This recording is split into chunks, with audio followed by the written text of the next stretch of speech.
अपनी महारानी जी के चरणों का हम सानिध्य अनुभव करने आए। राधा राधा राधा। हमें दुनिया से मतलब, कोई प्रणाम कर रहा है, कोई गाली दे रहा है, कोई वाह कह रहा है, कोई निंदा कर रहा है, राधा राधा। निकल जाओ चुपचाप, एकांत में बैठ करके जो समय आपके पास खाली है, माला के द्वारा या जैसे भी बने, आप मन को नाम में लगाने की चेष्टा करें, मंत्र में लगाने की चेष्टा करें। किसी को साथी मत बनाएं। इस मार्ग में कोई साथी नहीं होता। सबसे बढ़िया साथी है नाम, बहुत समर्थ साथी है। हरि को इसलिए नहीं बोला कि उनको देख नहीं पाओगे तो विश्वास नहीं होगा। नाम को तो देख रहे हैं ना, हरि राधा हमारे पास है हमारे पास दिखाई दे रहा है, हमारे पास है, नाम है, जिह्वा में चल रहा है, हृदय में चल रहा है, हमारा पक्का साथी है। बहिर्मुख पुरुषों का संग नहीं करना। वो आपके बगल में बैठा हुआ साधक भी हो सकता है जो बहिर्मुख है। हमें नहीं देखना, संप्रदायवाद नहीं देखना, हमें भेष नहीं देखना। इस अंतर्वृत्ति में बाधा पहुंचा दे कोई भी व्यक्ति, कोई भी वस्तु, कोई बिल्कुल बर्दाश्त नहीं होना चाहिए। तजिए ताहि कोटि बैरिशम, तजोरे मन हरि विमुखन को संग, जाके संग कुमति मति उपजय करत भजन में भंग, तजोरे मन हरि विमुखन को संग। बिल्कुल नहीं। दूसरा, बहिर्मुख पुरुषों के द्वारा की हुई टीका या बनाई हुई पुस्तक कभी नहीं पढ़नी चाहिए। सदैव किसी ग्रंथ की अगर हमें टीका पढ़नी है तो सिद्ध महापुरुषों की पढ़नी चाहिए। जैसे श्री भगवत गीता जी की टीका की है भगवान शंकराचार्य जी ने, श्री ज्ञानदेव जी ने, और अभी वर्तमान साधकों के लिए अमृत में पूज्य स्वामी श्री राम सुखदास जी ने। हमें और क्या जरूरत है? अगर आप अद्वैत वेदांत का भाव देखना चाहते हो तो आद्य गुरु भगवान शंकराचार्य जी ने टीका की, श्री ज्ञानदेव जी ने टीका की, भक्ति और ज्ञान दोनों मिला, और स्वामी जी ने तो बिल्कुल सरल भाषा में गीता जी का रहस्य खोल करके रख दिया, श्री स्वामी राम सुखदास। हमें और क्या पढ़ना है? बहिर्मुख पुरुषों द्वारा बनाई हुई पुस्तक नहीं पढ़ना, उनके बनाए हुए वो सब गान नहीं करने, उनकी बनाए हुए टीका आदि को नहीं पढ़ना। हम सदैव महापुरुषों की वाणी का ही स्वाध्याय करें। जैसे हम श्रीमद् भागवत पढ़ रहे हैं तो उसमें भगवान व्यासदेव जी, भगवान सुखदेव जी की हमें कृपा मिलेगी। हम सेवक वाणी पढ़ रहे हैं तो सेवक जी की हमें कृपा मिलेगी, और वो वाणी हमें स्थित करेगी जिस रस की बात है। हम केलीमाल जी पढ़ रहे हैं, स्वामी हरिदास जी की करुणा दृष्टि हमारे ऊपर बरसेगी। हम चतुरासी जी पढ़ रहे हैं, हित सजनी जो हम पर कृपालु होंगे, और उसका फल तो ये होगा कि इन्हीं नेत्रों से प्रिया प्रीतम का साक्षात्कार, पर उसमें हित सजनी जो हम पर जो कृपा करी वो प्रिया प्रीतम के मन की बात जानने की सामर्थ्य दे देंगी। स्वामी जी जो कृपा करेंगे वो श्री श्यामा कुंज बिहारी के हृदय की बात जानने की सामर्थ्य दे। सबके हृदय की बात कुंज बिहारी जानते हैं, और कुंज बिहारी के हृदय की बात सखियां जानती हैं, दूसरे की सामर्थ्य नहीं। इसलिए समर्थ महापुरुषों की वाणी स्वाध्याय करें। ऐसे वैसे नहीं कुछ भी देखा पढ़ने लगे, ऐसे नहीं। किसका पद है, किसके द्वारा टीका की गई हुई, कौन सी वाणी। बस एक बार किसी ग्रंथ की टीका को लेकर पूज्य सदगुरुदेव भगवान प्रारंभ में गए। जय महाराज ने कहा किसकी, तो बताया फूल से आविष्कृत करके यमुना में डाल दो, चलो एक बार भी मत खोलना। एकदम बस ये था कि गुरुदेव भगवान जो आज्ञा की वैसे। बाद में जब फिर समझ में आया कि अनन्यता के भाव में बाधा पड़ जाती। जिस मार्ग में हम चल रहे हैं, जिस पथ का अनुसरण कर रहे हैं, उसी मार्ग के सिद्ध पुरुषों की वाणी का स्वाध्याय। बहिर्मुख पुरुषों द्वारा बनाई हुई पुस्तकें या की हुई टीका को नहीं पढ़ना चाहिए, ऐसा आदेश कर रहे। नहीं तो आपकी जो मार्ग की निर्बाधता है वो खत्म हो जाएगी, बाधा प्रकाशित हो जाएगी। और तीसरी बात, बहुत से शास्त्रों का स्वाध्याय करने की आदत नहीं होनी चाहिए। अरे भाई, शास्त्रों का फल है कि आपका निरंतर नाम चलने लगे। अब आप बात समझ गए ना कि आपको निरंतर नाम चलाना है, तो 24 घंटे में सत्संग आपको मिल ही गया। अब लगी सेवा है, वाणी का गायन है, निरंतर नाम जप है। अब आपको कुछ जानना बाकी रह गया क्या? जो सत्संग सुनते हैं उनको कोई सिद्धांत पढ़ने की जरूरत है क्या? जहां से जो सिद्धांत की जरूरत है वो श्री जी खुद पकड़वा के आपको सुनवा देती है। आप तो कान से सुनो, बस आचरण में उतारो, चल दो। बोझा ढोने की जरूरत थोड़ी है। खास बात समझना, अगर भगवत प्रीत्यर्थ जीवन नहीं है, भगवत भजन नहीं है, तो गधे की पीठ में चाहे मिट्टी लाद दो चाहे वेद, उसको बोझा ढोने से मतलब है। ऐसे ही हमारी बुद्धि है, ये प्रपंच का बोझा ढोए या वेद का बोझा ढोए, अगर ये प्रभु के चरणों में सुख बुद्धि नहीं होती, प्रभु के नाम में आसक्ति नहीं होती, तो सब किया कराया मिट्टी। इसलिए गोस्वामी जी कह रहे, जोग कुजोग ज्ञान अज्ञानू, जहां नहीं राम प्रेम प्रधानु, सो सब धर्म करम जरि जाऊ, जहां न राम पद पंकज भाव। चौथा, सांसारिक संबंधों की पुष्टता रखना। ये हमारे जीजा है, हमारे मौसिया है, हमारे फूफा है, मौसिया आकर के हमारे पास बैठकर अपनी मौसियागिरी से हमारा आधा घंटा नष्ट करेंगे। अब हमको है कि हमको कैसे बतावे, नहीं तो कहेंगे बड़ा भगत बनता है। होता है, जैसे अपने शरीर संबंधी पूर्व के होते हैं, वो ये नहीं मानते कि तुम साधु हो। हमारा भाई है, हमारे ताऊ हैं, हमारे अमुक हैं, उनकी दृष्टि में वही बना रहता है। वो पुरानी वृत्ति उनकी थोड़ी बदलती है, उनकी यही वृत्ति रहती है। अब वो जब सामने उस रूप में आएंगे, वो बातचीत करेंगे तो प्रिया प्रीतम के नहीं करेंगे, कुछ मतलब नहीं है, वो ऐसा है वैसा संसार। अब हम काहे को सुने प्रपंच? सांसारिक संबंधों का राग रखने से भजन में बाधा पड़ जाएगी। देखो ना, जो गृहस्थी में हैं, कुछ ऐसे सच्चे उपासक हैं जो अपनी व्यथा बताते रहते हैं कि क्या करूं, नहीं चाहता, पर रिश्तेदार नातेदार गृहस्थी में वो आते हैं। हमारे घर में कोई ऐसा नहीं खाता पीता, पर वो आते हैं और ऐसा करते हैं। अब क्या करें हम, बड़ी समस्या है। अब वो दामाद है, उसको कुछ बोले तो बेटी के साथ वो कड़ुआ व्यवहार करेगा और विपत्ति आ जाएगी। अब वो उस घर में जहां श्री जी की सेवा हो रही, वो गिलास रख के शराब पी रहा है, नमकीन पा रहा है और गंदे भाव है। अब क्या उसके साथ है? तो कम से कम आप लोगों को तो इतनी कृपा हो ही गई है श्री जी की कि ऐसा संयोग, मान लो आप विरक्त हो या वृंदावन वासी हो या आकर के भगवत आराधना में, तो अभी तो आपको तो नहीं, कोई भी अब ऐसे संबंधों का राग नहीं रखना चाहिए। हमारी सुनो तो हमारे पास बैठो, तुम्हारी सुनने की हमें जरूरत नहीं है, न बैठालने की। हाँ, बैठने का आदेश कर, हमारी सुनो और उसको अपने जीवन में गुनो और उतारो, जाओ। चाहे रिश्तेदार हो चाहे नातेदार हो, वृंदावन धाम में आए हो, राधे श्याम 2-4 मिनट बैठ के हमारी बात सुनो, तुम्हारी नहीं। तुम कैसे हो हम जानते हैं कैसे हो, कह देते कुशल मंगल है। कुशल मंगल है तुम्हारी कुशल हो सकती, तुम्हारी मंगल हो सकता है। कैसे हो सकता है? तब लगी कुशल न जीव कहूं, सपने मन विश्राम। स्वप्न में भी तुम्हारी कुशल नहीं हो सकती। जागृत में तुमसे क्या पूछे, सब कुशल मंगल बोले, सब कुशल मंगल। कुशल उसी का है जो भगवान नाम जप कर रहा है, मंगल उसी का है, पूछो या ना पूछो। संतों से कुशल मंगल पूछने की जरूरत नहीं, हर समय कुशल मंगल में रहते हैं। और संसारियों से पूछने की इसीलिए जरूरत नहीं कि वो कभी भी कुशल मंगल में रहते ही नहीं। थोड़ी देर मंगल दिखाई दे रहा है, वो मंगल ही अमंगल रूप हो गया। संतों में अमंगल दिखाई दे रहा है, लेकिन वो अमंगल ही महामंगल का मोद बन जाएगा, क्योंकि नाम चल रहा है। संसारी संबंधों का राग भजन में बहुत बाधक है। जहां हमारा संबंध होता है वहीं हमारा चिंतन जाता है। और पांचवा, बहुत व्यवहार बढ़ा लेना। उनके पास जाना है, वहां सभा में जाना है, उनसे संगोष्ठी में मिलना है, उनसे, ये सब नहीं। ये आखिरी मंजिल है जहां से गिरा दिया जाता है। कंचन, कामिनी और कीर्ति। कीर्ति में फंसा तो ऊपरी बिल्डिंग से नीचे गिरा दिया जाएगा। अब क्या दशा होगी उसके ऊपर से जो गिरेगा नीचे, किसी काम का नहीं रहेगा। इसीलिए ये भगवत भजन करने वालों के लिए ज्यादा यश कीर्ति, ये फैलाव भी जो है ये बाधा ही है कि अहोभाग्य 10 लोग हमारे साथ चल रहे हैं, ये कोई फूलन की बात। अहोभाग्य अकेले अश्रुओं से कपोल भिगोता हुआ और प्रिया प्रीतम को साथ लेके डोल रहा है, कोई बाहरी चिंतन ही नहीं, ये अहोभाग्य होता है।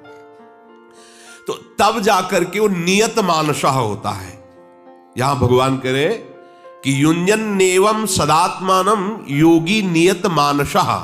नियत मानसः, जिसका मन पर अधिकार हो गया है।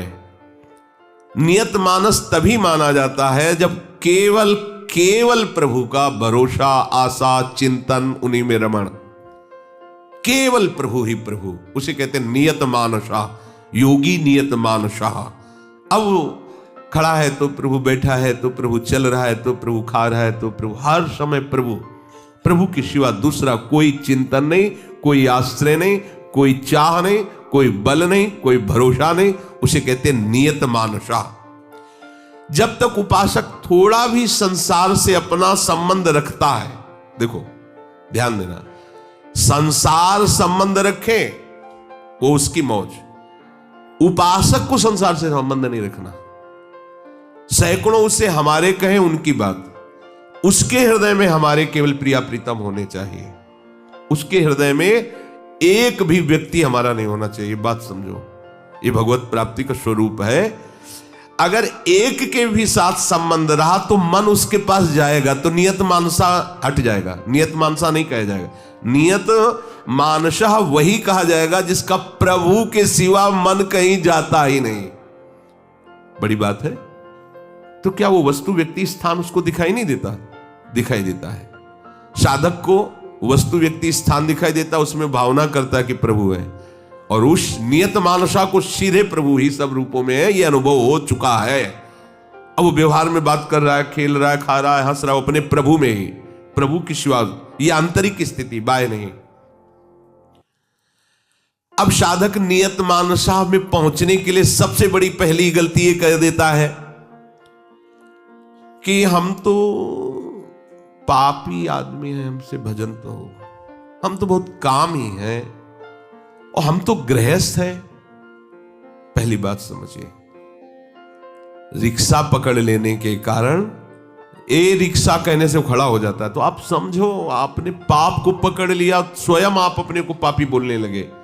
अरे हिम्मत करके तू बोल, जैसे भगवान तेरे को बोलते हैं ममैवांशो, तो बोल भगवान का अंश है, भगवान का अंश है, तू निज परिकर है प्रभु का, तूने पाप पकड़ रखा है, पाप की गलती तूने की है, उस गलती को तू पकड़ रहा है, छोड़। वो कह रहे हैं कि तू मेरा है तो हम सर्व पापेभ्यो मोक्षयिष्यामि मा शुचा। ये सबसे बड़ी गलती होती है। उपासक इनको पकड़ रखता है, काम आया और चला गया अपनी चेष्टा कर, अब वो उसको पकड़े बैठा रो रहा है, ओ काम काम काम, तुम पकड़े हो, छोड़ो। वो गलती क्यों हुई? क्योंकि तुम उस समय भजन में नहीं थे, तो इस समय क्या कर रहे हो? वही गलती का अवसर फिर दे रहे हो। आज से कसम खाता हूं, ये कुछ कसम काम नहीं करेगी, कसम बोलने की जरूरत नहीं, राधा राधा बोलने की जरूरत है। राधा राधा बोलोगे बिना कसम के निकल जाओगे, क्योंकि पावर आ जाएगा, और राधा राधा नहीं तो हर बार कसम खाओ, कुछ नहीं होने वाला। ये बहुत सब आप अपने अनुभव से देख लीजिए, कसम थोड़ी रोकती है, आध्यात्मिक शक्ति का बल उसे रोकता है, और वो आएगा नाम जप से। और नाम जप करो नहीं, वर्तमान में दुनिया का प्रपंच सोचो, तो तुम जीत नहीं पाओगे माया से। साधक सोचता मैं गृहस्थ हूं, नहीं, गृहस्थी एक हमारा कर्तव्य कर्म है, लेकिन मैं प्रभु का हूं। मुख्य कर्तव्य कर्म है अपने प्रभु को प्राप्त करना। ये जो मान्यताएं आप बैठाल रखे, मैं स्त्री हूं तो मेरा कर्तव्य ये है, मैं पति हूं तो मेरा कर्तव्य ये है, मैं पुत्र हूं तो मेरा कर्तव्य ये है, मैं अमुक हूं तो मेरा कर्तव्य ये है, तो सर्वधर्मान परित्यज्य मामेकं शरणं व्रज अहम त्वाम सर्व पापेभ्यो मोक्षयिष्यामि मा शुचः। भगवान कह रहे सब धर्मों को मेरे चरणों में समर्पित कर दो। सर्वधर्म परित्यजन का मतलब यह नहीं है कि आप धर्म त्यागी हो गए, नहीं, सर्व धर्मों का परिणाम प्रभु के चरणों में समर्पित कर दिया। पति सेवा का फल हो, हरि प्रसन्न हो, हमारे परिवार पोषण का फल हो, मेरे प्रियालाल प्रसन्न हो, मेरी इस चेष्टा का फल हो, मेरे प्रभु प्रसन्न हो, उनके चरणों में मेरी भक्ति बढ़े। प्रभु का आश्रय, प्रभु की प्रसन्नता, प्रभु का चिंतन, चाहे जहां रहे हो। अब आपने आश्रय ले लिया गृहस्थ का कि मैं गृहस्थ हूं, आश्रय ले लिया पाप का, पहली छाप लगा ली मैं पापी हूं, आश्रय ले लिया अरे मैं तो कामी हूं। ये सब आगंतुक है, ये स्थायी नहीं है। आगमा पाइनो अनित्यास्तास्तितिक्षस्व भारत। हर समय काम बना रहता है क्या? हर समय पकड़े रहो काम को, उसका चिंतन करते रहो तो बना रहेगा, चिंतन ना करो तो आना बहुत कम हो जाएगा उसका, धीरे धीरे आएगा ही नहीं। तुम बुलावा देते हो, काम का चिंतन करते हो, काम सुख की लालसा करते हो, तो काम आके हृदय में छा जाता है। अभी हरि का चिंतन करो, श्याम का चिंतन करो तो श्याम छा जाएंगे। बात तो चिंतन की है, बुलावे की है। कहते हो हमें हरि दर्शन नहीं देते, बुलाते हो काम क्रोध को, कैसे हरि आ जाए? हरि को बुलाओ, बुलाने का तात्पर्य है उनके मिलन की लालसा, उनमें सुख बुद्धि और निरंतर उनका चिंतन। भजन करने वाले उपासक को इसीलिए सिद्धि नहीं मिलती भजन की सिद्धि है निरंतर भजन स्वाभाविक चलना। क्योंकि उपासक अपने आप को गृहस्थ मानता है, अपने आप को ब्राह्मण मानता है, क्षत्रिय मानता है, वैश्य मानता है, शूद्र मानता है, अमुक आश्रम का मानता है, अपने को विद्वान मानता है, अपने को अमुक अमुक। अरे हृदय में ठसक रखो मैं प्रियाजू का हूं, बस खत्म खेल, दूसरी बात नहीं। हमारी एक ही पहचान होनी चाहिए। अब मैं प्रियाजू का हूं। हमारी पहचान गृहस्थी विरक्ति, हमारी पहचान स्त्री पुरुष, हमारी पहचान विद्वान मूर्ख, हमारी पहचान ये नहीं है। मैं श्री जी का हूं, हमारे माई श्यामाजू। ये केवल कहने से नहीं होगा, ये आपके जीवन में आ जाना चाहिए। श्यामाजू के सिवा हमारा कोई नहीं। आपकी भजन की सिद्धि इसी में होगी। जब तक आप अपने को कुछ मानते रहेंगे तब तक आपका निरंतर भजन नहीं होगा। अपने को प्रियालाल का मानते रहेंगे, भजन में अभी बड़े तन्मयता नहीं, लेकिन परिणाम में आपको वही सिद्धि मिलेगी जो सिद्ध महापुरुषों को मिलती है। सांसारिक किसी भी वस्तु की प्राप्ति के लिए आपका कोई भी अब उद्देश्य नहीं होना चाहिए। जो व्यवस्था लाडली, जो हमारी तरफ से कोई मांग नहीं है, तभी आप भजन में स्थित हो पाएंगे, तभी नियत मानुषा कहे जाएंगे। अहमता का परिवर्तन हुए बिना सच्ची साधना नहीं होती। मैं गृहस्थ हूं, मैं अमुक हूं, मैं अमुक हूं, सच्ची बात नहीं। मैं प्रियालाल का हूं, यह सच्ची बात है। इसी से सत्य साधना होगी। अहमता जहां होती वहीं निरंतर चिंतन होता है। जैसे शरीर में अहमता है तो भोगों का चिंतन होता है। प्रियालाल में अहमता समर्पित हो जाएगी। जैसे गोस्वामी जी कह रहे हैं, अभिमान जाय जनि भोरे, मैं सेवक रघुपति पति मोरे। तो हर समय अपने प्रीतम का चिंतन स्वाभाविक होगा, क्योंकि अहमता वहां समर्पित है। युंजन आत्मानम, मन को संसार से हटा हटा करके प्रभु में लगाना और ऐसी स्थिति प्राप्त करना कि फिर संसार में जाए ही ना मन, उसे कहते हैं युंजन आत्मानम। प्रतिदिन नियमित रूप से भजन का, ध्यान का अभ्यास करे। जो अभ्यास में समय दे, दिनचर्या हो, उसमें कमी नहीं करनी चाहिए और उसमें त्रुटि नहीं होनी चाहिए। सच्चे उपासक की पहचान होती है जो सेवा, जो भजन, जो नियम बहुत काल तक वैसे ही चलना चाहिए। ये नहीं कि 4 दिन आरती किया, बंद कर दिया, फिर 4 दिन हाथ जोड़ के खड़े हो गए, वो बंद हो गया, 4 दिन पद गायन किया, वो बंद, ऐसे नहीं चलता। अगर आरती हम कर रहे हैं 4:15 बजे, तो फिर 4:15 बजे 10-12 वर्ष तक त्रुटि नहीं। बुखार है, हिम्मत की, रजादि से पवित्र होकर आरती में जो नियम ले, प्राणपन से, उसका मतलब कि प्राण भले चले जाए, वो नियम नहीं टूटेगा, तब बात बनती है। यहां तो अतरे दिन रंग बदला जाता है, दिखाई देता है कभी कुछ कभी कुछ। उपासक की एक निष्ठा होनी चाहिए। कभी घंटा बज रहा है, कभी आरती हो रही, कभी फूल चढ़ रहे, कभी कुछ नहीं। आपकी नियम निष्ठा क्या है? बुखार आएगा, बुखार क्या है? मृत्यु तो नहीं है ना। समय तैयार होकर, एकदम सावधान होकर, आपके संकल्प में इतनी सामर्थ्य, आप सब कुछ कर सकते हैं। आपका निश्चय दृढ़ होना चाहिए। आप भगवान की शक्ति हैं, भगवान के अंश है, आप कोई साधारण नहीं है कि आपको जुखाम बुखार भगवत मार्ग से अलग कर दे। जो उपासक अपने दिनचर्या में विक्षेप डालता रहता है, कभी किया कभी नहीं किया, ऐसा करने से उसे भजन सिद्ध नहीं होता। प्रभु की प्राप्ति के लिए जो आपको दिनचर्या मिली है, प्राणपन से उसका निर्वाह होना। व्यवहार में चाहे जितना फंस जाए, पर परमार्थ में जो हमारा नियम है वो पूरा होना चाहिए। अगर ऐसा नहीं तो फिर मन बहकाने लगता है कि आज का भजन कल कर लेंगे ना, डबल कर लेंगे। और जब कल आया तो ऐसा माया ने व्यवधान किया कि फिर वो तीसरे दिन वो गया सब। इतनी हिम्मत कहाँ कि 3 दिन का भजन निरंतर। बस एक जो नियम पकड़ो, मान लीजिएगा, जो आप दिनचर्या पकड़ो उसको बहुत काल तक करते रहो, वही आपकी सिद्धि का कारण बन जाएगी। ये अभी किया, 4 दिन किया, आज 6 घंटे भजन किए, कल 5 घंटे किए, फिर इसके बाद 6 दिन किए ही नहीं, ये भजनानंदी का स्वभाव नहीं है। ये भगवदानंद की प्राप्ति के लिए ऐसा भजन ठीक नहीं। निरंतरता, भले एक एक मिनट बढ़ाते जाओ, लेकिन जितना बढ़ गए उसमें घटेगा नहीं। ये आपकी दिनचर्या होनी चाहिए। शांति निर्वाण परमाम मत संस्थाम अधिगच्छति, वो भागवती की स्थिति में स्थित हो जाता है। भागवती की स्थिति जिसको प्राप्त करने के बाद कुछ भी प्राप्त करना बाकी नहीं रहता, उसे यहां निर्वाण परमा शांति कहते हैं, परम शांति। उस उपासक को जो निरंतर साधन परायण रहकर भजन करता है, ये भगवान की तरफ से प्रसाद मिलता है उनको, निर्वाण परम शांति। कोई इच्छा नहीं, कोई चाह नहीं, कुछ प्राप्त करना बाकी नहीं, कुछ जानना बाकी नहीं। ऐसी स्थिति उपासक के हृदय में जब आती, उसी समय उसे अपने स्वरूप का बोध हो जाता है, आत्मस्वरूप का। अलग से वेदांत नहीं पढ़ना पड़ा कि मैं शरीर नहीं, मैं अपने आप हूं।